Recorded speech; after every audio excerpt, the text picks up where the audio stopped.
చేసిన పాపాలు సవరించుకోలేనివి.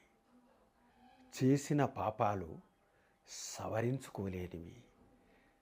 చేస్తున్న పుణ్యాలు సరిచూసుకునేవి.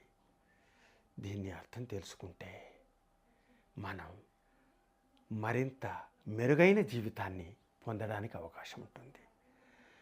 చేసిన పాపాలు సవరించుకోలేనివి అంటే ఏంటి? గతం గతః, అది చేశాం. పాపాలు చేసినా వాటిని ఇప్పుడు సవరించుకోవడానికి అవకాశం లేదు.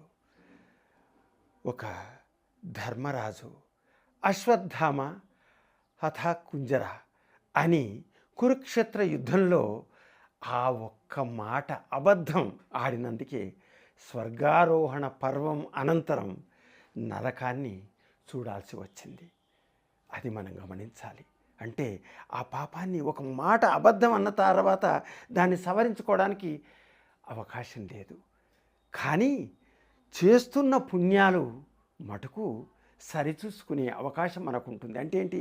అయ్యో, ఈరోజు పొద్దున్న లేవగానే ఆలోచించి ఈరోజు మనం సమాజానికి ఎంతో కొంత పుణ్యం చేస్తే మనకు బాగుంటుంది, సమాజానికి బాగుంటుంది ఆలోచించగలిగినప్పుడు, ఉదయం లేచినప్పుడు పుణ్యం చేయాలనే తలంపు, రాత్రి పడుకునేటప్పుడు ఈరోజు ఎంతమందికి మేలు చేశాను. పుణ్యం చేయడం అంటే అదేదో దానం చేయడం, కోటానుకోట్లు దానం చేయడం అని కాదు.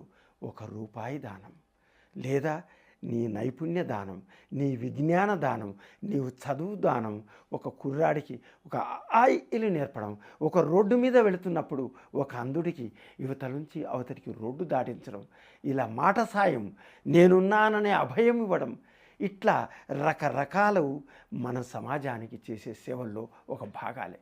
కాబట్టి అవన్నీ మనం చేయగలిగినప్పుడు మనం ఆ పాపాలని కొంత కడిగేసుకొని మనం పుణ్యాలను పోగేసుకునే అవకాశం ఉంటుంది. ఈ మధ్యనే పత్రికల్లో మీరు చదివి ఉంటారు,